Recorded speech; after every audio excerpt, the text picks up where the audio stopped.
All Hit Radio.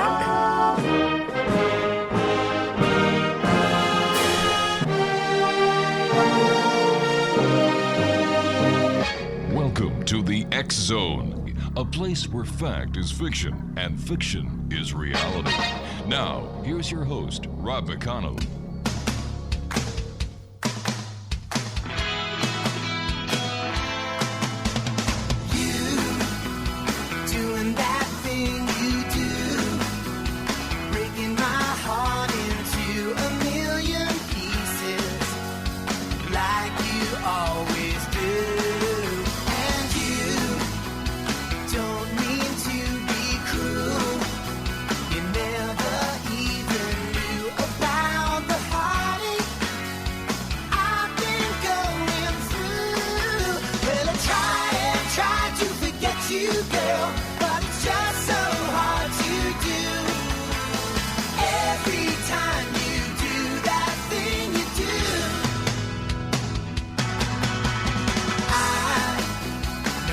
And good evening, one and all, and welcome back to the X Zone. I am Rob McConnell, and we're coming to you from our broadcast center and studios in St. Catharines, Ontario, Canada. And if you'd like to send me an email, the email address is xzone@classic1220.ca. That's because we're coming to you from the studios of Classic 1220 here in St. Catharines. That's Classic 1220. And of course, we are your hometown radio. X Zone Nation, we're going to be talking about near-death experiences this hour. Now, the concept of near-death experiences, or NDEs, has been reported throughout history in various cultures and religions. While modern research on NDEs began in the 20th century, there are historical accounts of similar experiences that date back centuries. In ancient civilizations, some ancient civilizations such as the ancient Greeks and Egyptians, believed in an afterlife and reported experience of people being guided by spirits or divine beings after coming close to death. Now let's take a look at medieval accounts. During the Middle Ages, there were reports of visions of heaven, hell, and encounters with angels or demons by individuals who had these near-death experiences. These accounts often played a role in shaping religious beliefs and practices. Now let's go a little bit closer to home here. In the 19th century, there were documented cases of individuals reporting NDEs during medical emergencies or traumatic experiences. These reports began to attract the attention of researchers and scientists alike, leading to early investigations into the phenomenon. Now, here in the 20th century, the modern study of near-death experiences gained momentum in the mid-20th century with the publication of Raymond Moody's book, Life After Life, in 1975. This brought public attention and awareness to NDEs and sparked interest in the understanding of the psychological and spiritual aspects of these unique practices. Now, since then, research on NDEs have continued to evolve, with scientists and researchers exploring the underlying mechanisms and implications of these experiences. Today, NDEs are still a topic of ongoing research and debate in the fields such as psychology, neuroscience, and philosophy. Joining me now is paranormal author Lura Ketchledge, and Lura is coming to us from Ormond Beach in Florida. And Lura, welcome back to the X Zone. Has it really been 10 years? Oh my gosh, yes, Rob, it has been 10 years since I've done an interview. Wow. Welcome back home. Well, thank you so much. You're very gracious to have me back. Oh, no, it's our pleasure. So what have you been doing, for the last 10 years? I noticed that you've written a number of books, and so tell us more about Lura, especially for the listeners who weren't with us 10 years ago when you were on with us last. Well, gosh, I had a near-death experience at 19, which shifted my core values, the way I thought, the way I perceived physical reality and life itself. And back then, we're talking 45 years ago, you just didn't talk about these things. If you did, you were labeled, could be labeled a wackadoo, shall I say. Wow. But I had my near-death experience and had a terrible time processing it. But to be cathartic and get it out of my system, I used that near-death experience to write a book series and just, kind of everything spilled out, my experiences, my thoughts, my hopes, my dreams, and my values.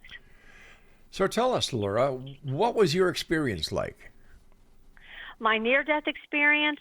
Yes. It was, let me take the listener back, because we may have some people that are under 50 and don't remember a time when there was no internet. I have to tell you this. Public discussion. I have to tell you, 95% of our listeners are in between the ages of 30 and 45. Oh, gracious. Yeah, they could hardly remember a time before the internet. You're right. You're right. Was there a time before the internet, Craig? Yeah, back in the olden days. But, gee, Rob, this was 1979, and it was a different world back then. I think a world that was a little bit less open to anything outside the box. Don't you agree? I certainly do agree with that 100%. Well, it was a pretty day when I had the accident, and I fell off of a horse going at a very high rate of speed, face first, into rocks. Ouch. And I never hit the ground because I left my body, my physical body, before impact. And it was surreal, but it was more real than physical reality. I could see better. I could hear better. I could perceive and understand things that I much more clear than I do right now. So it seems not only was it a near-death experience, but it was also an awakening of some sort. Oh, gosh, yes, that's exactly what it is. It was, I went through this black velvet tunnel at a very high rate of speed. I knew I could understand, I could comprehend that I was dead. I couldn't digest it because I was 19 and my life had just begun. Right. But one minute I was riding a horse, and it was like the next second I was dropped into the Atlantic Ocean. That was that abrupt. The accident happened in a split second, but leaving my body and never hitting the ground, I just went through layers of non-physical reality, I guess, or I could just, what's the most relatable word? Dimensions. Dimensions. I could perceive that there are souls or people there, but I was going somewhere else, and it was like being on a runaway train. Wow. I guess that's the best description. Yes. Yeah. So based on what you said, that, you felt as if you went into another dimension, is it possible that what we call heaven, or what we perceive to be what's at the end of the tunnel, is actually a different dimension? Correct. Later on, I've come to believe that, heaven and hell are kind of like people-created beliefs. Yes. I had to sort of let go of my belief system. And I'm a minister's granddaughter, and I was raised I'm a Protestant. Right. I was raised in the church and very, very active in the church, so nothing had prepared me for this. I think that's the best description that I can give. But I went through this really, really a dark tunnel, and it was velvety smooth, and I was still me. I had... I felt like I still had my body, hands, feet, face, hair, things like that. And I couldn't understand how I could be moving this quickly.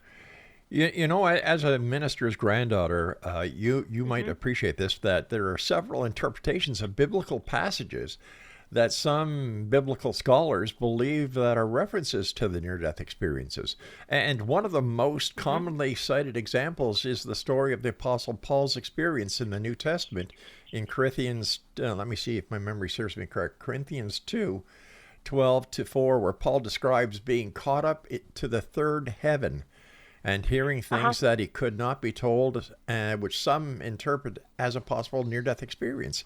And then, as we said at the beginning of this segment, There are near-death experiences that have been recorded by the ancient civilizations, medieval accounts, Middle Ages, 19th century, 20th century. So why would anybody think that anybody who is claiming to have had a near-death experience would be a little bit of woo-woo? That's a really good point.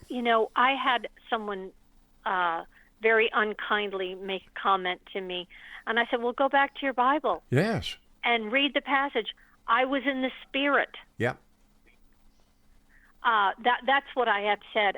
Though, I don't pretend to be an expert in anything. I can just share what happened to me. But do you want me to tell you about the best thing that ever happened? Yeah, we've got about 2 minutes before I have to take my break, so go ahead. I went directly to my late grandfather. Wow. And he was waiting for me, and he was glad to see me. I don't doubt it. You're a very nice person. Thank you. But it was absolutely the most exquisite experience, the best. And it was such a relief to see him because I was so shaken up. And it was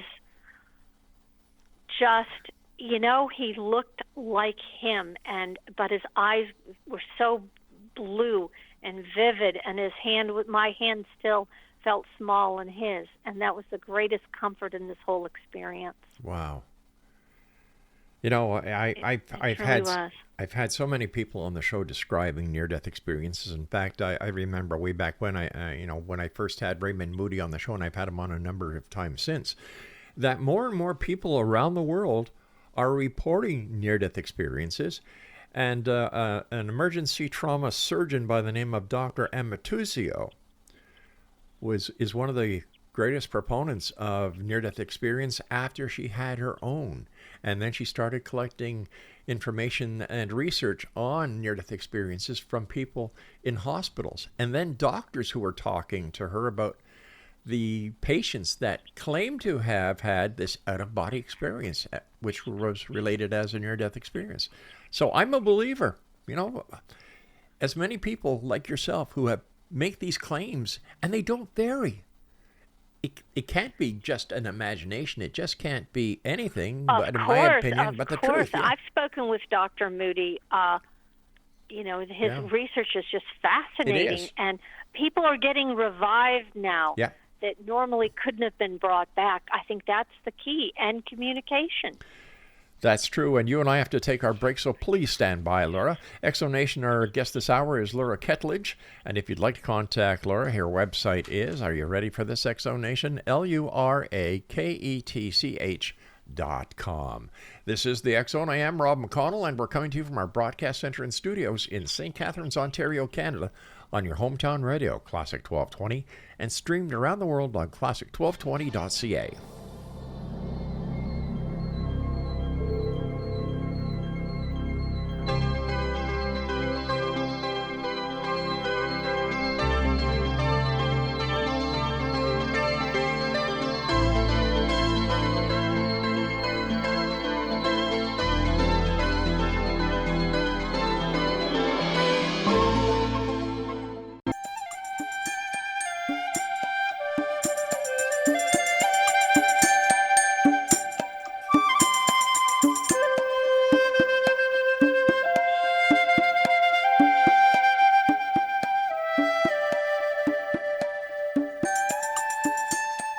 Happy Chinese New Year to Rob McConnell and all the members of the X-Zone Nation, from all your friends and listeners in China. 2024 is the year of the dragon. If you were born in 1928, 1940, 1952, 1964, 1976, 1988, 2000, 2012, or 2024, this is your year. And Rob McConnell, since you were born in 1952, this is your year, the year of the dragon. You are charismatic, sincere, and ambitious. Dragons are courageous leaders who always love a challenge. For all dragons, your outlook for 2024 is that this year will bring you good luck. You will flourish in your relationships and career. If you were born in 1929, 1941, 1953, 1965, 1977, 1989, 2001, or 2013, your sign is the snake. You are perceptive, intelligent, and composed. Snakes are motivated and can carry out any task from beginning to end. For the snake, your outlook for 2024 snake is that this year you will face all challenges head on. Proactive planning will bring you closer to your goals. If you were born in 1930, 1942, 1954, 1966, 1978, 1990, 2002 or 2014, you are the horse. You are energetic, cheerful, and sociable. Horses are observant and enjoy excitement. For the horse, your outlook for 2024 is that hard work will help you to overcome obstacles and achieve success. Play to your strengths and you will prosper. If you were born in 1931, 1943, 1955, 1967, 1979, 1991, 2003, or 2015, your sign is the ram. You are considerate, creative, and attentive.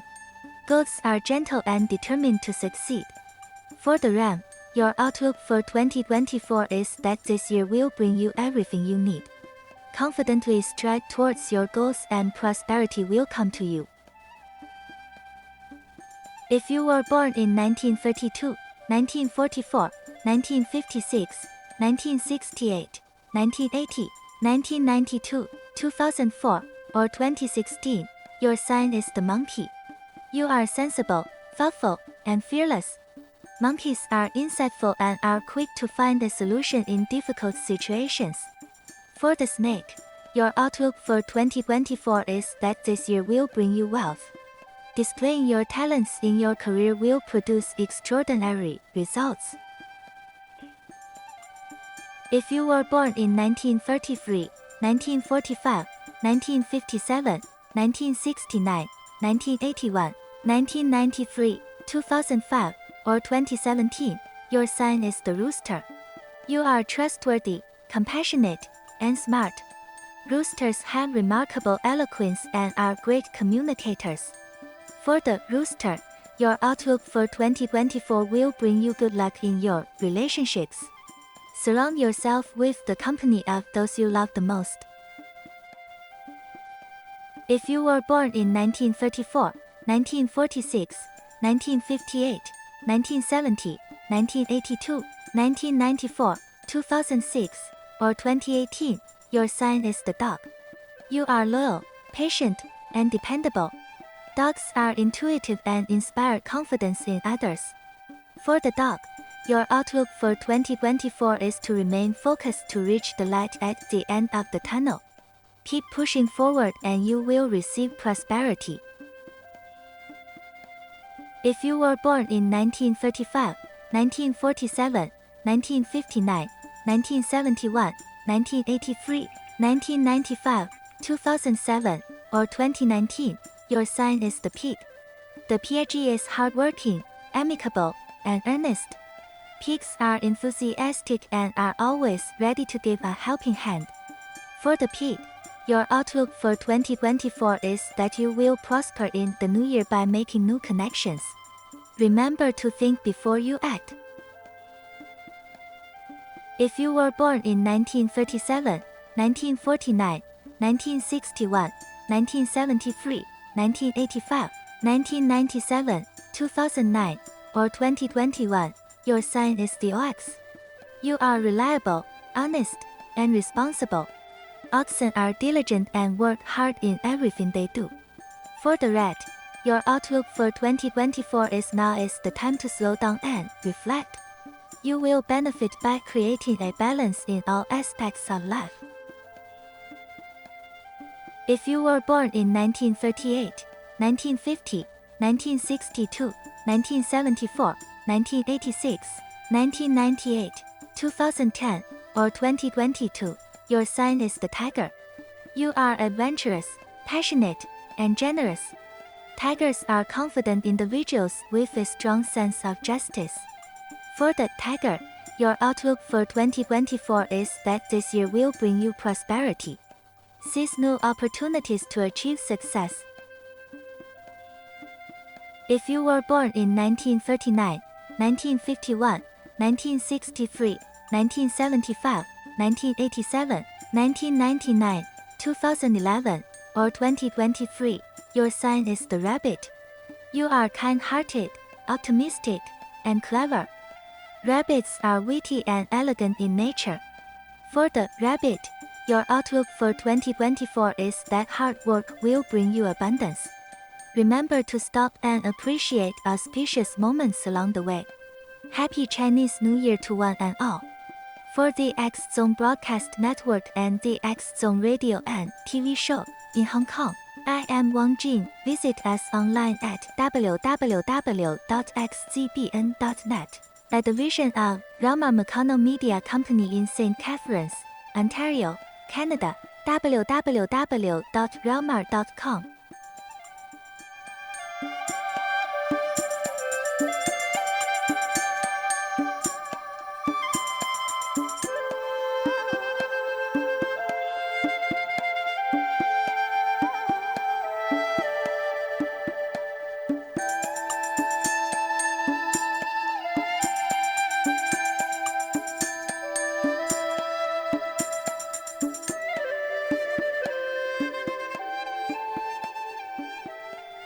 Now, I think I know why it sounded so strange on the telephone. Well, it's hard when you discover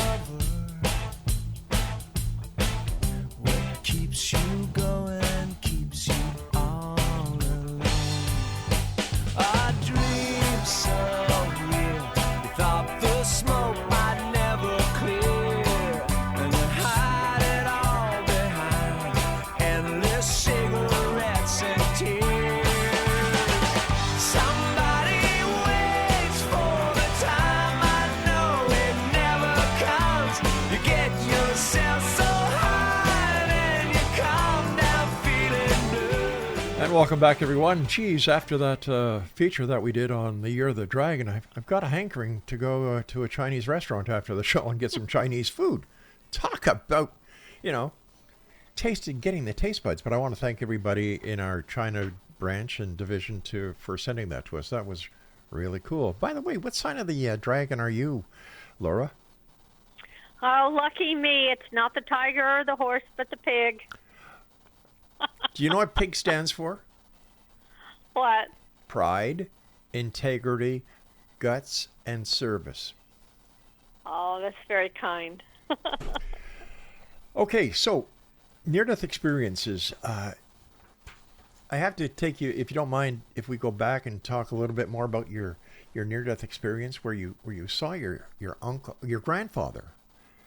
Yes, I did. Man. I mean, I was very close to him as a child, and he died of cancer when I was 12. And to be reunited with him, well, just imagine being able to see one of the people that you love most in the world unexpectedly. It was a glorious experience. How did you feel inside?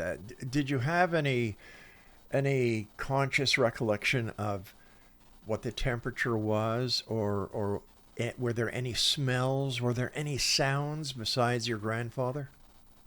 Well, you don't. It wasn't hot or cold. The temperature felt perfect. Really? There was not any bad smells. Mm. Everything was clean, and as it should be. Like, it felt very natural. Right. Like slipping your foot into a comfortable shoe. The surroundings, even though it was surreal, felt welcoming, sort of like a long-forgotten memory. Does that make sense? It certainly does, yeah. It certainly and does. To see him, and he immediately, he was waiting for me, and he immediately took me on something that I didn't really like. What was that? A life's review. Ooh. And, I let go of the idea of heaven and hell immediately, and kind of the belief systems that I was brought up on and fed, that they were man-made. They just kind of disintegrated, and basically the experience was almost the only way I can interpret it is this. When you review your life, no one's judging you but yourself, and you're your own harshest critic. You see how your actions have hurt others or helped others, but you see it from their point of view, and you see it from your point of view, 2 points of view in tandem. And that is just mind-bending, isn't it? It certainly is. But I have to ask you, were you afraid of death prior to your near-death experience? Well, I was 19. I hadn't thought really much about it. No, why I'm asking you that? Yeah. Why I'm asking you that is because I really didn't have big fears about it. I just thought it was so much in my future that I hadn't thought about it. You and I have to take our break at the bottom of the hour, so please stand by. And why I was asking you that, a number of the people that I've had on the show over the years who had any fear whatsoever of the unknown, of death, that was all changed after their near-death experience. They looked forward to when they reunited with their loved ones on the other side, after this part of the journey had ended, and they finally, were free of this body of ours, and they returned to spirit. Please stand by, Lura. We have to take a break. And Exonation, if you'd like to find out more about our guest this hour, Lura Ketchledge, visit her website, LuraKetch.com. This is the X Zone. I am Rob McConnell, and we're coming to you on your hometown radio, Classic 1220, and streamed around the world on classic1220.ca. When you discover what keeps you going, keeps you all alone. Our dreams.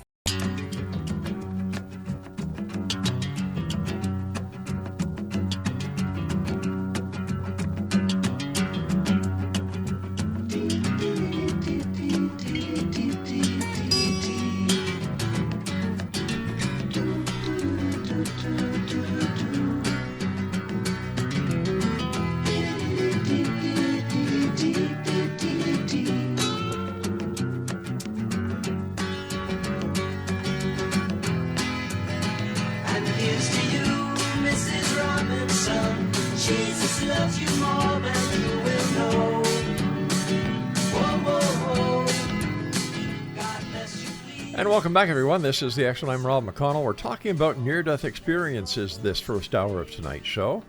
And for those of you who are just joining us now, a near-death experience, or NDE, is a subjective experience reported by people who have been close to death or who have been clinically dead and then revived. Now, while the exact scientific explanation of NDEs are not fully understood, there are several theories that attempt to explain them. First of all, let's talk about brain activity. Some researchers believe that the NDEs may be caused by changes in the brain activity during a period of reduced oxygen supply, such as during a cardiac arrest. Now, it's thought that the brain may release chemicals or hormones that produce vivid and sometimes hallucinatory experiences. Now, let's look at the psychological response and how some of those use psychology to try, and I underline try several times, a near-death experience. Another theory suggests that NDEs may be a psychological response to the fear and the stress of facing death. People experiencing NDEs may have calming and comforting experiences as a way to cope with this traumatic event. Makes a lot of sense, doesn't it? Now, finally, let's talk about the spiritual or religious beliefs.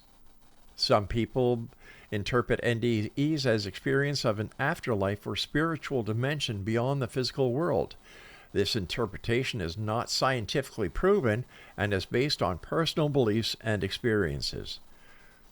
Overall, what do we think about all this? Well, overall, the scientific community continues to study NDEs to better understand the underlying mechanisms and potential implications for or understanding of consciousness and the human experience. Are you a believer or are you a skeptic? Send me an email, X-Zone at classic1220.ca.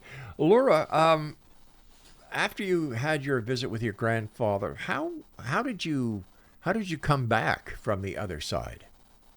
Well, I went out further. There was more to it. Oh, let's hear I it, had a please. life's review, and then I left him, and I was shown this great cathedral where on one side were a row of souls, and on another side another row of souls. And I remember looking out at this, I don't know, like 50 rows, 50 souls, and being told by someone behind me that this was who I was when I was a male, and the other side was when I was a female. The whole idea of reincarnation was bizarre. I don't even like it now, but that was a mind blower. And then I kept going, and I made it all the way to source after that. So it was much more long and involved than just a life review and coming back. Now, what was the medical prognosis? Did the doctors have to use any resuscitation methods to bring you back? Well, luckily, there were two riders behind me when I fell. Mm-hmm. They got off and somehow resuscitated me. I don't know how, because I was in pretty bad shape. My nose and my finger were broken. I had a massive concussion. Luckily, I had a hard hat on when I hit the horseback riding. When I fell off, I had a helmet on. But I don't know the particulars. I remember the ride to the hospital, falling unconscious and going in and out, but I didn't leave my body after that. When I got to the hospital, my mother was waiting there. She was an RN who worked there, and there was a team there. And, everything was taken very, very seriously until I told the doctor about my near-death experience, and he just stopped and said, "What drugs have you taken today?" Oh, my gosh. And my mother said, "My daughter doesn't take drugs. She has a head injury. I don't know what she's talking about, but let's, assess her." And I got the cold shoulder from the doctor. I got the message also not to talk about it. By the grace of God, I came back. And I don't know the particulars, but I just want to thank the two men that saved my life. Now, I never even got their names. Maybe they were angels. Well, they were pretty darn nice, let me tell you. You were talking about when you were having your NDE, you went to this cathedral and then to the source. Yes, and when I was at this cathedral or this long hall, it was very surreal. I knew there was a floor, but there wasn't one. But I was being shown. They were trying to explain to me that you've lived before, you've done this, and I must have been a poor student because I'm a repeater. I don't like reincarnation. It didn't feel good. But I left, and I went further. I traveled further out. I think the furthest you can go out, and I lost sense of having arms and legs, and I felt like the best description is of being a point of consciousness. And then it became fun and blissful. And I went to what I call source because I don't have a better name up for it, and was bursting. I know this sounds weird because I didn't have a sense of body, but I had a sense of being, and I didn't want for anything. I didn't have the anxiety about dying, or the kind of the creepiness of reincarnation, or the feeling of grief like I'd left everything. Everything was left behind, and it was like you're bursting through these, I don't know, clouds or this white mass, and there's other souls, and this beautiful harmonic humming or music that was floating through. And there was a sun. There had to be a sun or light, but I couldn't find one. And it was absolute joy, bliss, and you didn't want for anything, Rob, and that was weird, and that was surreal. How long do you think your near-death experience lasted in the reality that you were in? very, very long experience. I would say well over 24 hours, but I was only dead a few minutes, so they couldn't have brought me back without severe oxygen deprivation issues. Right. So time there isn't what time is here. And the beauty of it is, the beauty of it, and I think the real gift is that I'm not afraid of death, and I know that I'll be reunited with loved ones. But I also got the feeling that what you do here on earth, how you act in my life's review, is very important, like kindness, and not to trample on anybody or to interfere with their plan in life, their destiny. So what was the inspiration for you to write your books? Well, I had the near-death experience and all these, little paranormal events afterwards, the after effects of it. I'm not a medium. I'm not anybody special. I'm just a middle-class gal that died and came back, if that, just an ordinary person. Well, wait a sec. Hold on here. I love how you said that. I'm nobody. I'm not a medium. I'm just an ordinary gal who had a near-death experience and came back. To me, that is something fantastic. That is something to, wow. I don't think I feel gratitude. I feel gratitude, yes. No, I just thought it was, you're very humble. Well, I tell you, it's a humbling experience, a near-death experience. It's very, very humbling. It'll take you down to your bones and make you humble.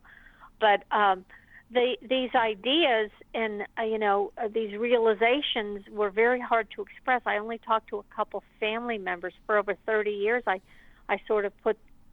just didn't talk about it with people. Mm-hmm. But it kept bubbling out, and I dreamt about a story, and that story I morphed into a book series, and I took the experiences and I wrote in depth about near-death experience and fictionalized it and tried to explain everything that happened to me, all these realizations, all these epiphanies about how things work on the other side, and I parlayed them into a book series because I didn't want to really get out there and pontificate with anyone. I just wanted to share how I think things work, and I chose the avenue of fiction because I just didn't feel that I was any authority, but maybe I could be a good explainer. I guess that's the best explanation for my books.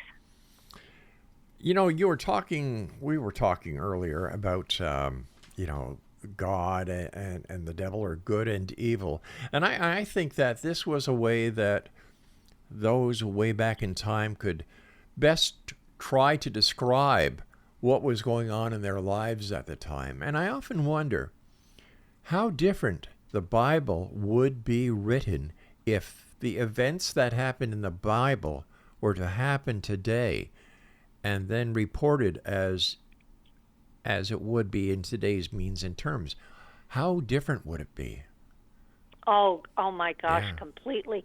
And remember, when the Bible was written, Rob, people weren't literate. No, they weren't. They didn't have a lot of communication, and the Bible was a how to do your life right book, kind of book, like, to be good. Most of organized religion is really set out with well intentions about how to be kind and generous and don't hurt others and follow the golden rule. And unfortunately, religion often gets exploited by people who want to use it as a weapon to get what they want, more power and more money. Because their opinion of the golden rule is those who have the gold makes the rules. And we've seen this so many times throughout the different years of religion. The Catholic Church is the most, what is that, Craig, again? Is the wealthiest corporation in the world. Exactly. Yeah. It truly is. Save a lot of money. They sure do. Stand by. You and I have to take our final break for this hour. And X Zone Nation, Laura and I will be back on the other side as we continue talking about near-death experiences and talking to Lura about her books and how you, the members of the X Zone Nation, can get your copies. I'm Rob McConnell, and you're listening to us on your hometown radio, Classic 1220, and streaming around the world on classic1220.ca.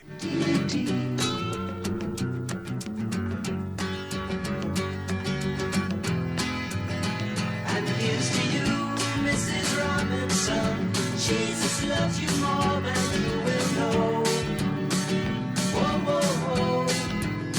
God bless you, please, Mrs. Robinson. Heaven holds a place for those who pray. Hey, hey, hey. Hey, hey, hey.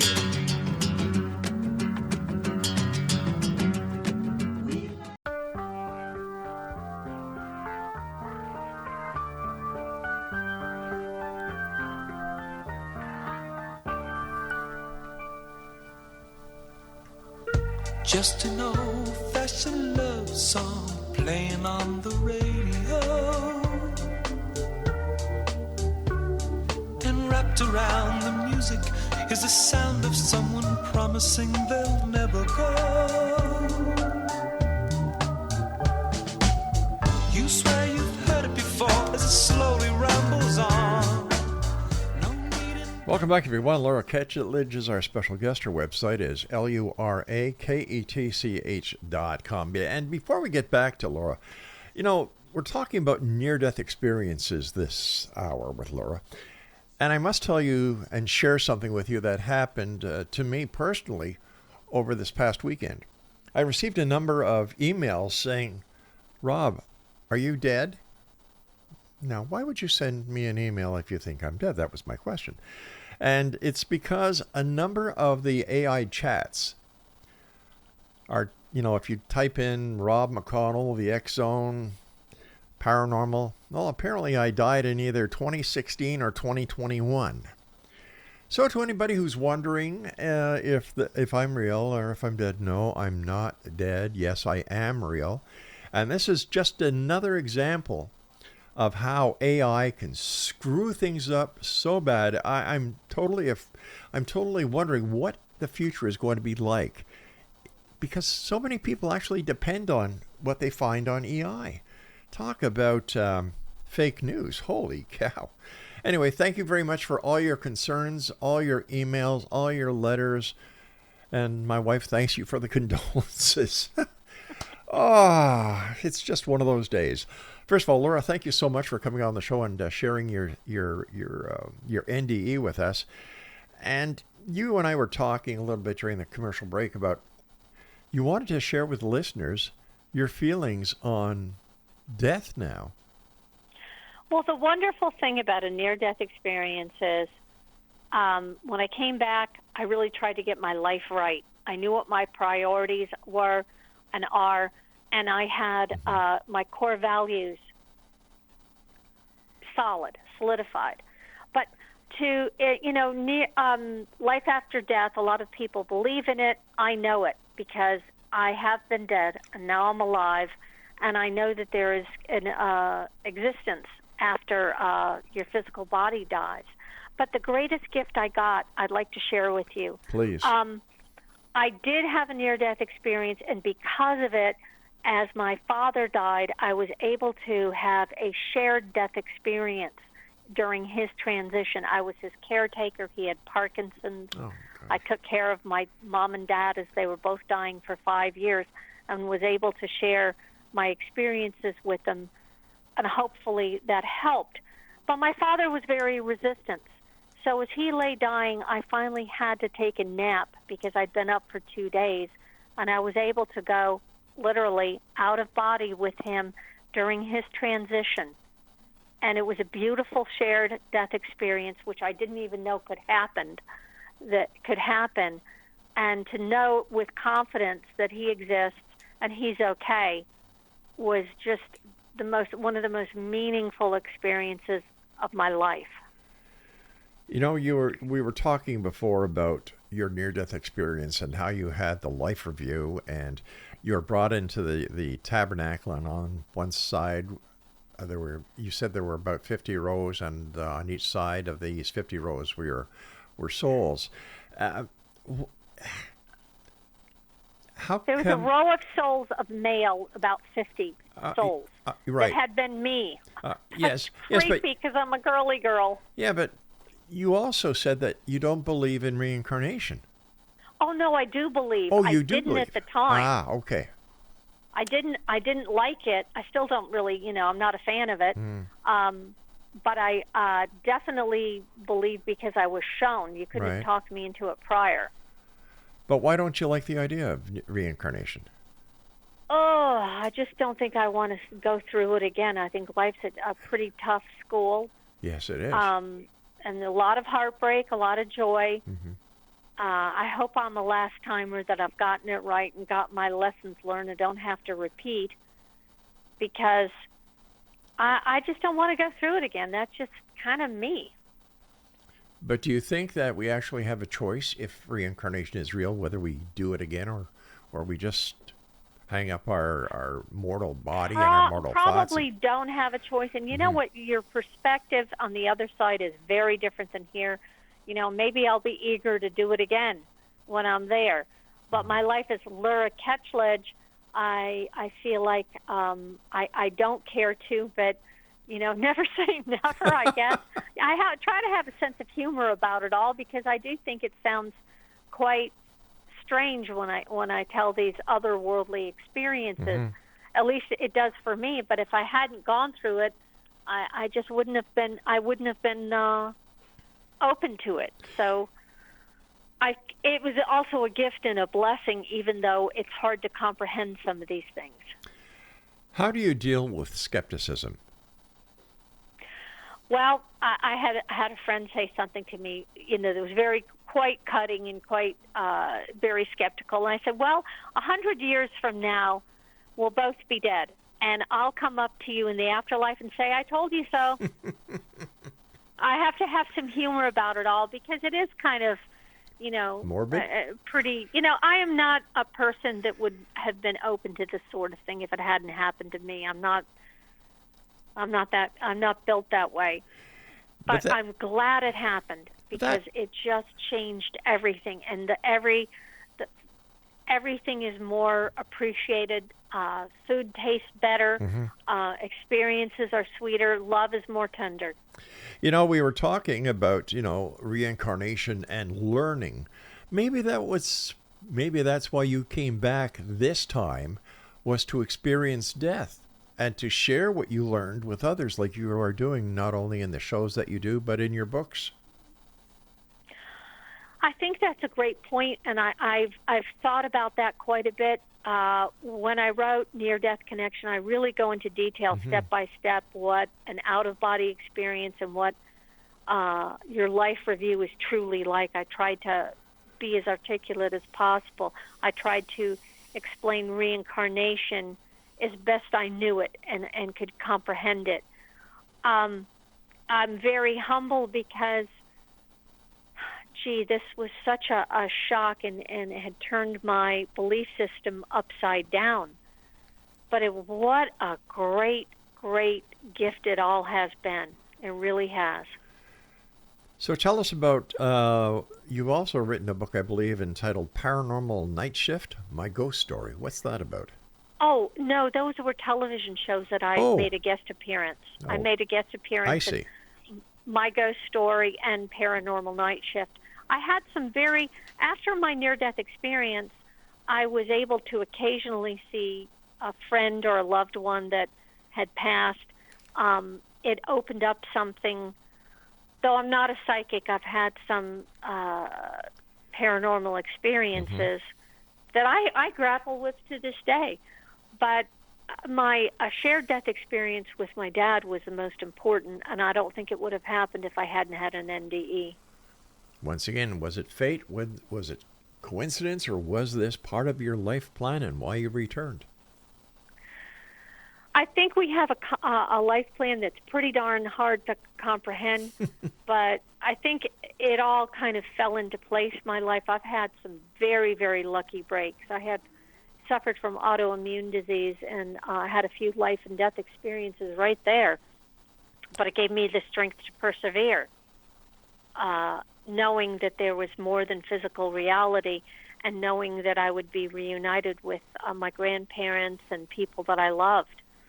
So that's a comforting, and you take that comfort through all of the hardships that we all experience. That comfort is there. It's the core of your identity, and I feel blessed. So, if I'm not mistaken, now the books are the Near-Death Saga book series, Near-Death Connection, Throwaway Horses, and Reincarnation Connection. Yes, they're long stories. They're fiction. It's a paranormal romance mystery series, and thank you for mentioning them. Oh, my pleasure. And I understand that the people can actually go to your website at luraketch.com and purchase these books. Yes, and they can read book previews. Oh, super. To see if it's a good fit for them. Now, we've got about 2.5 minutes left. What are your final thoughts? What would you like to share with the Exo Nation? You and the Exo Nation. 2 minutes. Well, I'd like to say, Rob, that, let's say you haven't had a near-death experience, but you've been wondering. Raymond Moody, and there's other people like Eben Alexander, their books could give you a lot of comfort. I've talked to both of these gentlemen. They're doctors. They're good explainers of the afterlife. And, we make a life plan. You plan for your retirement. You plan for your vacations. People need to make a plan for the afterlife. I think that that's very important to know where I'm going, and I'd like to know the rules of the road before I get there.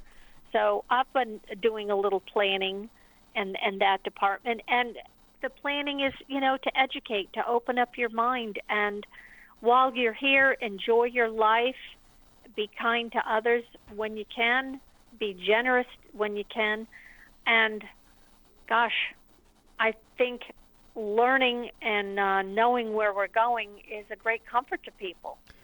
It's always better to have your trip planned out, whether it's on a GPS system or on a map. Because it's always good to know how to get from A to B, because so many times in life, as hard as you try to go to A to B, there's always something that pops up. So a plan is a great idea. Let our listeners know how they can find out more about you, my friend. Well, if you just go to luraketch.com, I've done a lot of podcasts. I have my own podcast called Near Death TV, and I interviewed quite a few people about the after effects of near-death experience. But I tell you, what people need to do is they need to tune into you. You have wonderful guests that are terrific explainers of the afterlife, near-death experience, out of body, and that's where people can gather most of their information, Rob. I have to say, that's who I listen to is you. Oh, thank you so much for that. Lura, congratulations on your books. Thank you for sharing your experience with us. And I look forward to having you back on the show again in the future. Thank you so much. Take care of yourself, my friend. I will. Blessings to you. And Exo Nation, if you'd like to find out more about our guest this hour, Lura Ketchledge, visit luraketch.com. I'll be back on the other side of the short break as hour number 2 starts in about 30 seconds here in the X Zone with yours truly, Rob McConnell. And you're listening to us on your hometown radio, Classic 1220, and streamed around the world on classic1220.ca. Playing on the radio. Rob, are you still there? And wrapped around the music is the sound of someone promising they'll never